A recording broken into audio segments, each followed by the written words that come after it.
ഇപ്പം 2026 വലിയ തലത്തിലുള്ളൊരു എന്താ പറയുക തിരിച്ചടിയാണ് CPM-നെ സംബന്ധിച്ചിടത്തോളം കിട്ടിയിട്ടുള്ളത്. ഒന്ന് ഈ പറഞ്ഞ പോലെ കേരളത്തിലെ ഏറ്റവും വലിയ ഒരു ഒറ്റക്കക്ഷി എന്നുള്ളതിൽ നിന്ന് തകർന്ന് തരിപ്പണമായി.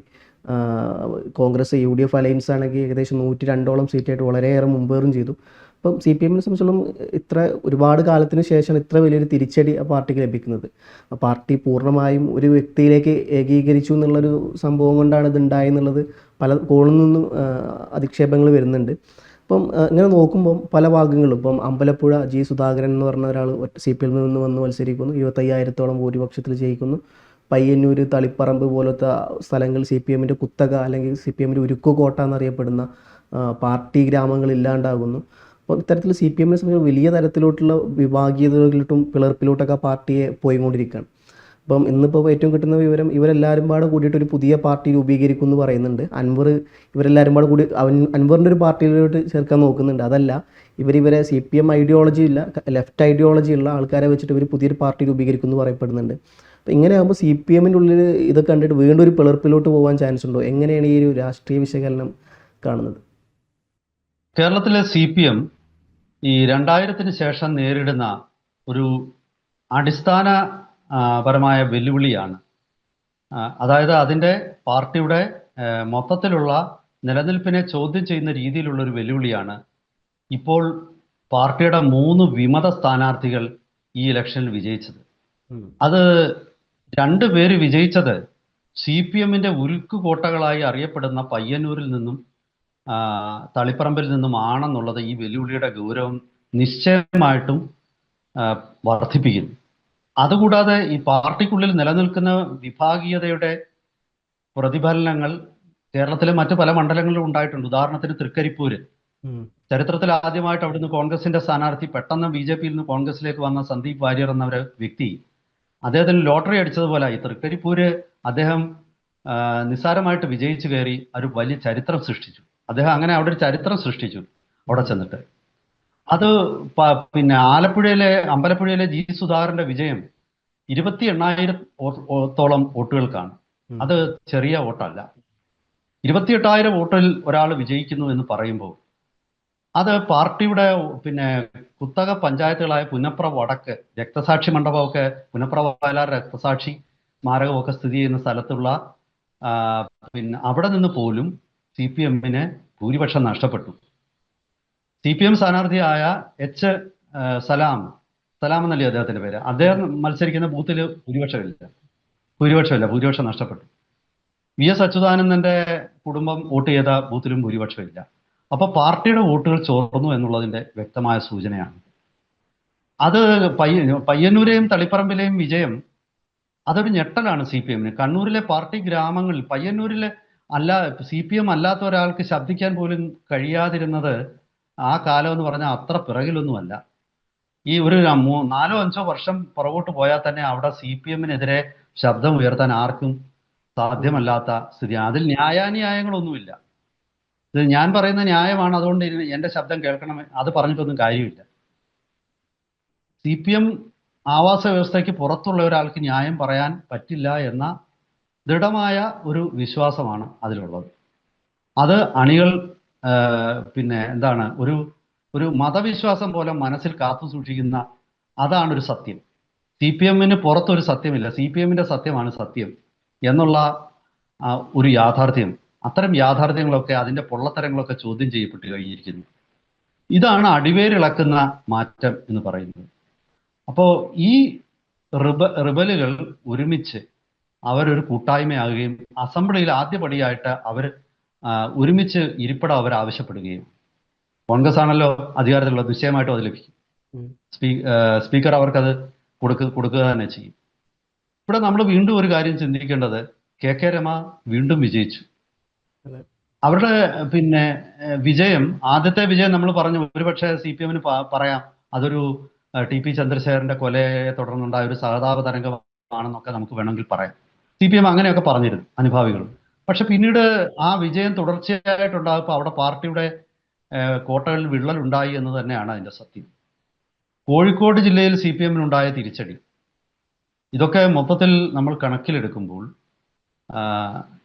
CPM-ന് കേരളത്തിൽ അതിൻ്റെ അടിവേരിളക്കുന്ന മാറ്റങ്ങൾ സംഭവിച്ചു കഴിഞ്ഞു. ഇനിയുള്ളൊരു ചോദ്യം, ഇവർ അവരുടെ പ്രവർത്തനം ഏകോപിപ്പിച്ച്, ഈ വിജയിച്ച വ്യക്തികൾ അവരുടെ പ്രവർത്തനം ഏകോപിപ്പിച്ച് കേരളം ഒട്ടാകെ അത് വ്യാപിപ്പിക്കുമോ? കാരണം കണ്ണൂരെ പാർട്ടി ഗ്രാമം തൊട്ട് തെക്ക് ആലപ്പുഴ ജില്ല വരെ ഇതുണ്ടായിട്ടുണ്ട്. ഇപ്പൊ തിരുവനന്തപുരത്തും ഇതിന്റെ പ്രതിഫലനമുണ്ട്. കാരണം ഞാൻ പറയും, കടകംപള്ളി സുരേന്ദ്രന്റെ പരാജയം അതാണ് സൂചിപ്പിക്കുന്നത്.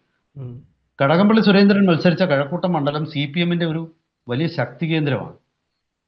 ആ ശക്തി കേന്ദ്രം പല അർത്ഥത്തിലാണ് അവിടെ. കാരണം CPM-ന് പരമ്പരാഗതമായിട്ട് വോട്ട് ചെയ്യുന്ന ഈഴവ സമുദായം അവിടെ പിന്നെ വോട്ടിംഗ് പാറ്റേൺ അവർ മാറ്റിക്കഴിഞ്ഞു. അവർ CPM-നെ വിട്ട് BJP-യിലേക്ക് അവിടെ പോയി കഴിഞ്ഞു. അതുപോലെ തന്നെ ചാത്തന്നൂരിലുണ്ടായ മാറ്റം, അതും ഇടത് മണ്ഡലമാണ് ബേസിക്കലി. CPM അല്ല, CPI ആയിരുന്നു കാലാകാലങ്ങളായിട്ട് അവിടെ ജയിച്ചിരുന്നത്. ഇവിടെ തെക്കൻ കേരളത്തിൽ അതുപോലെ തന്നെ കൊല്ലം ജില്ലയിലെ വടക്കേ അറ്റത്തുള്ള കരുനാഗപ്പള്ളി മണ്ഡലത്തിൽ 2 തവണ തുടർച്ചയായിട്ട് ഇപ്പോൾ കോൺഗ്രസിന്റെ CR മഹേഷാണ് വിജയിക്കുന്നത്. കരുനാഗപ്പള്ളി കരുത്തുറ്റ ഇടത് മണ്ഡലമാണ്. CPI ആയിരുന്നു കരുനാഗപ്പള്ളിയിലെ വർഷങ്ങള്. PS ശ്രീനിവാസന് അതുപോലുള്ള നിരവധി നേതാക്കന്മാരെ അവിടുന്ന് വിജയിച്ചിട്ടുള്ള മണ്ഡലമാണ്. ശക്തമായ ഇടത് പാരമ്പര്യമുള്ള മണ്ഡലമാണ്. അത് കേരളത്തിലുടനീളം ഈ ഇടത് കോട്ടകളിൽ ഉണ്ടായിട്ടുള്ള വിള്ളല്, MV രാഘവൻ്റേത് കണ്ണൂർ ബേസിക്കലി ആ ഒരു കലാപം കണ്ണൂരായിരുന്നു മുഖ്യമായിട്ട് അതുണ്ടായിരുന്നത്. കണ്ണൂർ ഒരുപക്ഷെ കണ്ണൂരിൽ അത് ഒതുങ്ങിപ്പോയി എന്ന് വേണമെങ്കിൽ നമുക്ക് പറയാം. ഗൗരിയമ്മയുടെ ഒരു പൊട്ടിത്തെറി, ഗൗരിയമ്മ പാർട്ടിക്കെതിരെ ഉയർത്തിയ ചോദ്യശരങ്ങൾ, അവർ പാർട്ടിക്കെതിരെ ഉയർത്തിയ കലാപത്തിന്റെ കൊടി, അതൊക്കെ മുഖ്യമായിട്ടും തെക്കൻ കേരളത്തിൽ, പ്രത്യേകിച്ച് ആലപ്പുഴ ജില്ലയിലായിരുന്നു. അതൊരു വലിയ കൊടുങ്കാറ്റായിരുന്നു ആ സമയത്ത്. പക്ഷെ അതിനെയൊക്കെ ഓവർകം ചെയ്യാൻ പിന്നീട് CPM-ന് കഴിഞ്ഞു. പക്ഷെ എങ്കിലും അതൊക്കെ വ്യക്തികളെ കേന്ദ്രീകരിച്ചു. ഇവിടെ നമുക്കിപ്പം ഈ സുധാകരനും TK ഗോവിന്ദൻ, തളിപ്പറമ്പിൽ നിന്ന് ജയിച്ച TK ഗോവിന്ദനോ അല്ലെങ്കിൽ പയ്യന്നൂരിൽ നിന്ന് ജയിച്ച V കുഞ്ഞികൃഷ്ണനോ, അവരൊന്നും തന്നെ വ്യക്തിപരമായിട്ട് അത്ര വലിയ നേതാക്കന്മാരില്ല. അത് സുധാകരൻ മാത്രമേ ഉള്ളൂ കുറച്ചുകൂടെ വലിയ നേതാവ്, കേരളമാകെ അറിയപ്പെടുന്നത്. ഇപ്പൊ കുഞ്ഞികൃഷ്ണനെ തെക്കൻ കേരളത്തിൽ ആർക്കെങ്കിലും അറിയാവോ, മധ്യ കേരളത്തിൽ ആർക്കെങ്കിലും അറിയാവോ എന്ന് പോലും എനിക്ക് സംശയമാണ്. ഇപ്പോഴാണ് ഞാൻ യഥാർത്ഥത്തിൽ കുഞ്ഞികൃഷ്ണൻ എന്ന പേര് കേൾക്കുന്നത്. TK ഗോവിന്ദനും കണ്ണൂര് അടിസ്ഥാനമാക്കി പാർട്ടി പ്രവർത്തനം നടത്തിയ ആളാണ്. അപ്പോൾ വ്യക്തി കേന്ദ്രീകൃതമല്ല ഇപ്പോൾ പാർട്ടിക്കെതിരെ ഉണ്ടായിരിക്കുന്ന ഒരു അസംതൃപ്തി. അത് പിന്നെ പാർട്ടിയുടെ നേതൃത്വത്തിനെതിരായിട്ടാണ്. ചിലരത് പറയുന്നുണ്ടായിരിക്കും, പിണറായിസത്തിനെതിരെയുള്ള, കമ്മ്യൂണിസത്തിനെതിരെയുള്ളതല്ല, പിണറായിസത്തിനെതിരെയുള്ളതാണ് എന്ന് ചില ഈ പാർട്ടിയിൽ കലാപം നടത്തുന്നവർ അങ്ങനെ പറയുന്നുണ്ട്.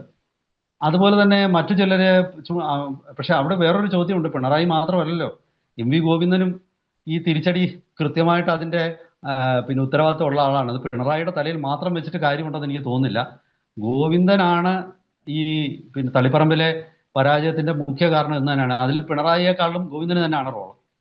ഭാര്യയ്ക്ക് സീറ്റ് കൊടുത്തതാണല്ലോ, ശ്യാമളയ്ക്ക് സീറ്റ് കൊടുത്തതാണല്ലോ അവിടെ കലാപം ഉണ്ടാകാനുള്ള ഒരു പ്രധാന കാരണം. ഇതൊക്കെ നമ്മൾ കണക്കിലെടുക്കുമ്പോൾ ചോദിച്ചോളൂ.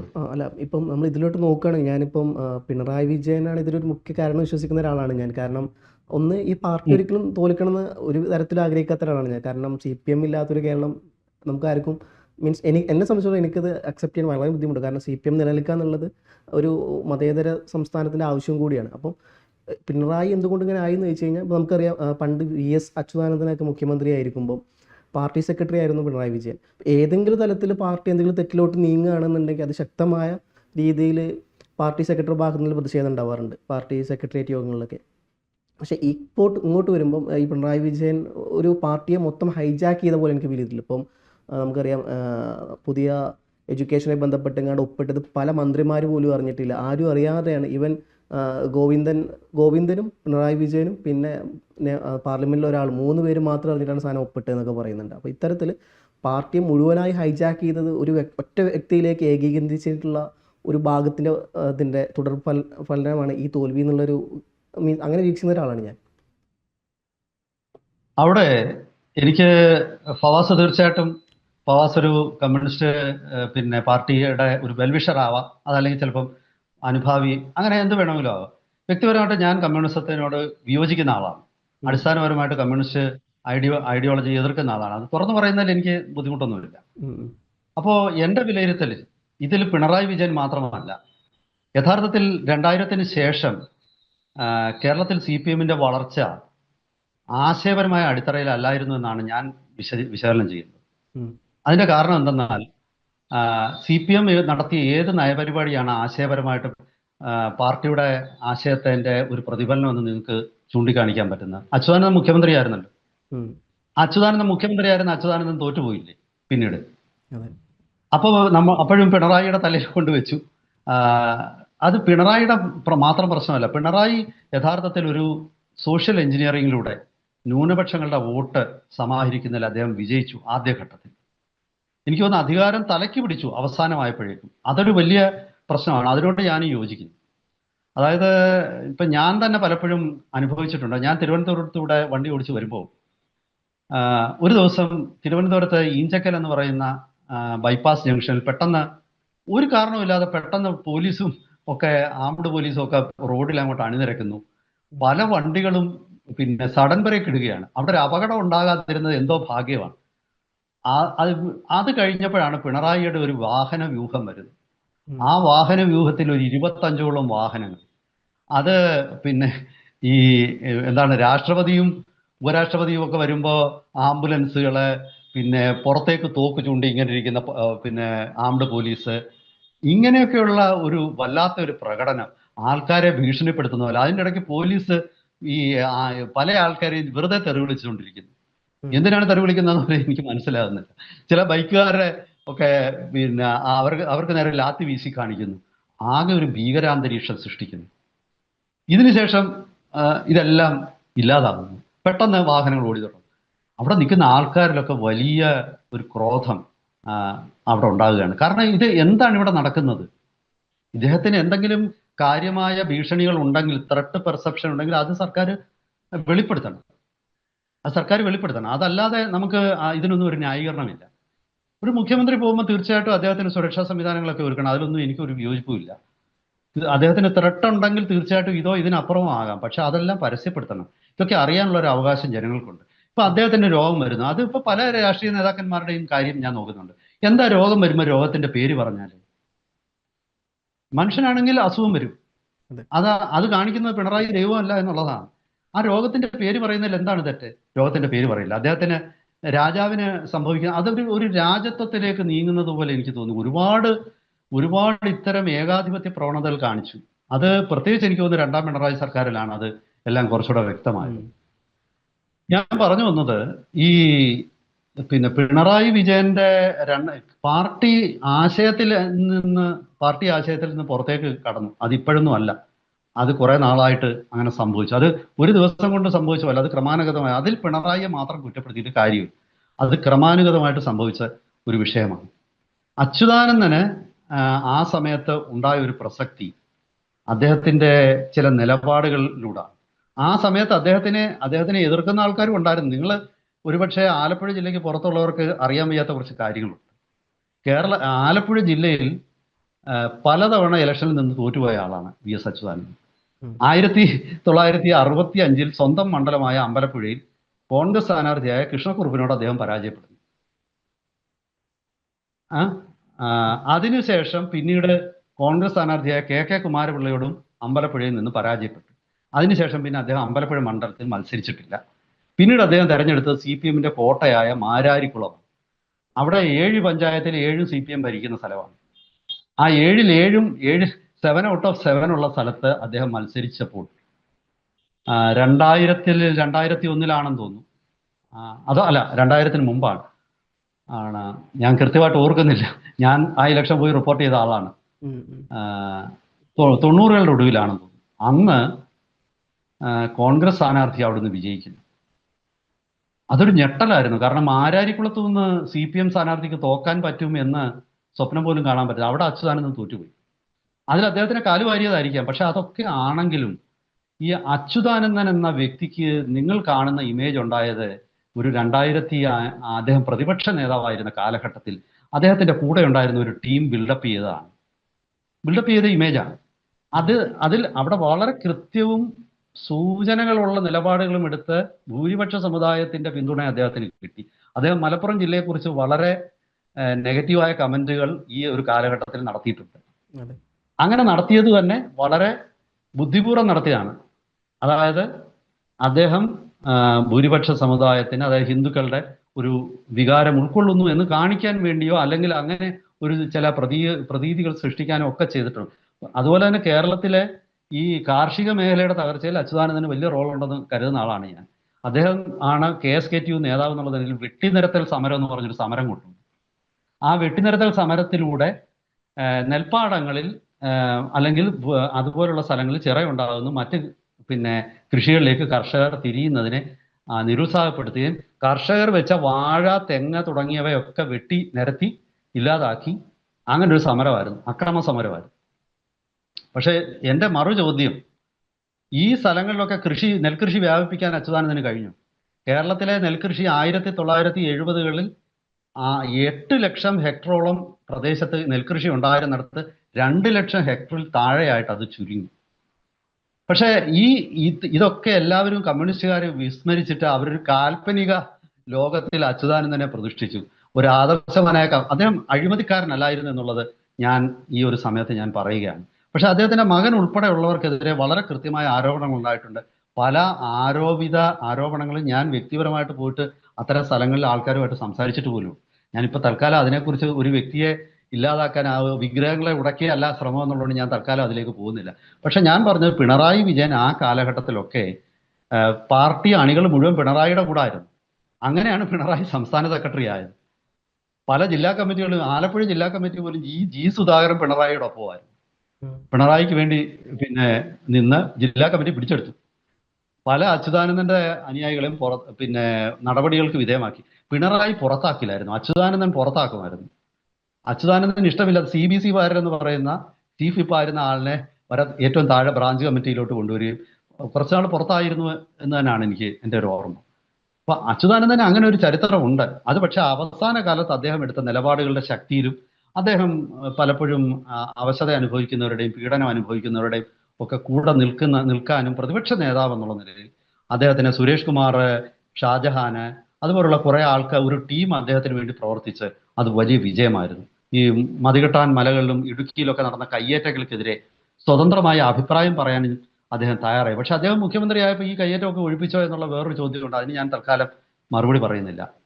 ഞാൻ ആദ്യം പറഞ്ഞ പോലെ വിഗ്രഹങ്ങൾ ഉടയ്ക്കാനല്ല നമ്മുടെ ചർച്ച എന്നുള്ളതുകൊണ്ട് ഞാനിപ്പോൾ അതിലേക്ക് കിടക്കുന്നില്ല. പക്ഷെ പിണറായി വിജയൻ ആ കാലഘട്ടത്തിൽ കമ്മ്യൂണിസം പറഞ്ഞിട്ടല്ല പിണറായി വിജയൻ മുന്നോട്ട് വന്നത്. പിണറായി വിജയൻ കൃത്യമായ സഖ്യങ്ങളിലൂടെ, ആ സഖ്യങ്ങളിലൂടെയാണ് ഇപ്പം CPM-ന്റെ പിന്തുണയോടെ പല സ്ഥാനാർത്ഥികൾ, ഇപ്പം KT ജലീൽ തൊട്ട് എത്ര പേര് അവിടെ വിജയിച്ചു. V അബ്ദുറഹ്മാന്, അല്ലെങ്കിൽ മലപ്പുറത്തുനിന്ന് ഞാൻ പറയുന്നത്, നിങ്ങൾ ആ ഒരു കാലഘട്ടം എടുത്തു നോക്കിയാൽ പലരും ലീഗിന്റെ ശക്തി കേന്ദ്രങ്ങളിൽ നിന്ന് CPM ഇടതു സ്ഥാനാർത്ഥികൾ പലരും വിജയിച്ചു. കോഴിക്കോട് ജില്ലയിൽ അതിന്റെ പ്രതിഫലനം ഉണ്ടായി. കാരാട്ട് റസാഖ് ആരാണ് വിജയിച്ച MLA ആയിരുന്നത്. അങ്ങനെ ഒരുപാട് വിജയങ്ങൾ അവിടെ സ്കോർ ചെയ്യാൻ പിണറായി വിജയന് കഴിഞ്ഞു. പക്ഷെ അതെല്ലാം തന്നെ ഈ പറയുന്ന കൃത്യമായ സഖ്യങ്ങളുടെയും കൃത്യമായ ഒരു നിലപാടുകൾ ചില വിഷയങ്ങളിൽ എടുത്തിട്ടാണ് അദ്ദേഹം ചെയ്യുന്നത്. കമ്മ്യൂണിസം ഒന്നും അദ്ദേഹം പറഞ്ഞിരുന്നില്ല. പക്ഷെ അദ്ദേഹം സെക്യുലറിസം എന്ന ഒരു വാക്ക് ഉപയോഗിച്ച് കൃത്യമായിട്ട് ആ ന്യൂനപക്ഷങ്ങളുടെ വോട്ട് അദ്ദേഹം നേടിയെടുത്തു. പക്ഷെ അതിനുശേഷം അദ്ദേഹം അധികാരത്തിൽ വന്നപ്പോൾ അദ്ദേഹം എല്ലാ നിലപാടുകളിൽ നിന്നും വേറെ നിലപാടിലോട്ട് പോയി. CPM പണ്ട് തൊട്ടേ പിന്തുടരുന്ന അടവ് നയം എന്ന് പറയുന്നതാണ്. അടവ് നയം എന്നാണ് പണ്ട് പാർട്ടി 1980 ഈ നയമുണ്ട്. അന്ന് ഇത്തരം ചോദ്യങ്ങൾ വരുമ്പോൾ പാർട്ടി പറയും ഇതൊരു അടവ് നയമാണ്, പാർട്ടി പ്രവർത്തിക്കുന്ന മിനിമം പരിപാടിയുടെ അടിസ്ഥാനത്തിലാണ്. കമ്മ്യൂണിസം വരുന്ന ഘട്ടമാകുമ്പോഴത്തേക്ക് ഇതെല്ലാം മാറും, ഈ അടവ് നയമൊക്കെ ഉപേക്ഷിക്കുമെന്ന് പറയും. അപ്പൊ എന്തായാലും ശരി, നമ്മുടെ സമയം ഒരുപാട് അതിക്രമിച്ചു. ഞാൻ പറയുന്നത് ഇപ്പോൾ നടന്നിരുന്ന മാറ്റം അത് കുറെ നാളുകളായിട്ട് പാർട്ടിക്കുള്ളിൽ ഉണ്ടായിരുന്ന മാറ്റത്തിന്റെ ഒരു തുടർച്ചയാണ്. പക്ഷെ അത് കൃത്യമായിട്ടും പിണറായിയുടെ ഏകാധിപത്യ പ്രവണതകളും അദ്ദേഹത്തിന്റെ കുടുംബ ആധിപത്യവും ഒടുവിൽ നഗ്നമായ അഴിമതികളും പോലീസിന്റെ ദുരുപയോഗവും എതിർ ശബ്ദങ്ങളെ ഇല്ലാതാക്കുന്ന ഒരു ഏകാധിപത്യ പ്രവണതയും ഏറ്റവും ഒടുവിൽ BJP-യുമായിട്ടും ഉള്ള ഒരു അന്തർധാരയും ഇതെല്ലാം വന്നപ്പോഴത്തേക്ക് പരമ്പരാഗതമായി കൂടെ നിന്ന ആൾക്കാരെല്ലാം അയാളെ കൈവിട്ടു. അങ്ങനെയാണ് മേൽപ്പടിയാൻ ഇപ്പം മൂഷിക സ്ത്രീ വീണ്ടും മൂഷിക സ്ത്രീയായി എന്ന് പറയുന്ന കഥയിലെ പോലെ വീണ്ടും പിണറായി വിജയൻ അകമ്പടിയൊന്നും ഇല്ലാത്ത അവസ്ഥയിലേക്ക് എത്തി. രാജഭരണത്തിൽ നിന്നും പ്രജയായി വീണ്ടും തിരിച്ചു വന്നു. ഇത് കേരള CPM-നെ സംബന്ധിച്ചിടത്തോളം ഈ പറയുന്ന ഇപ്രാവശ്യം ഉണ്ടായ റിബലുകൾ അവരുയർത്തുന്ന ചോദ്യങ്ങൾ കുറച്ചുകൂടി പ്രസക്തി ഉണ്ടെന്നും ആ കലാപം അത്ര പെട്ടെന്ന് കെട്ടൊടുങ്ങില്ലെന്നും അവർ വരും ദിവസങ്ങളിൽ നിയമസഭയിൽ ഉന്നയിക്കാനിടയുള്ള ചോദ്യങ്ങളും വിശദീകരണങ്ങളും CPM-ന് വല്ലാതെ ബുദ്ധിമുട്ടിക്കും. വിശദീകരണ യോഗങ്ങളിലൂടെ ഒന്നും പഴയതുപോലെ ആൾക്കാർ അടങ്ങില്ല എന്നുമാണ് എനിക്ക് തോന്നുന്നത്. എന്തായാലും വരും ദിവസങ്ങളിൽ കൂടുതൽ ഡെവലപ്മെന്റ്സ് ഉണ്ടാകുന്ന മുറയ്ക്ക് നമുക്കത് ചർച്ച ചെയ്യാം. അതുവരെ എല്ലാവർക്കും നമസ്കാരം.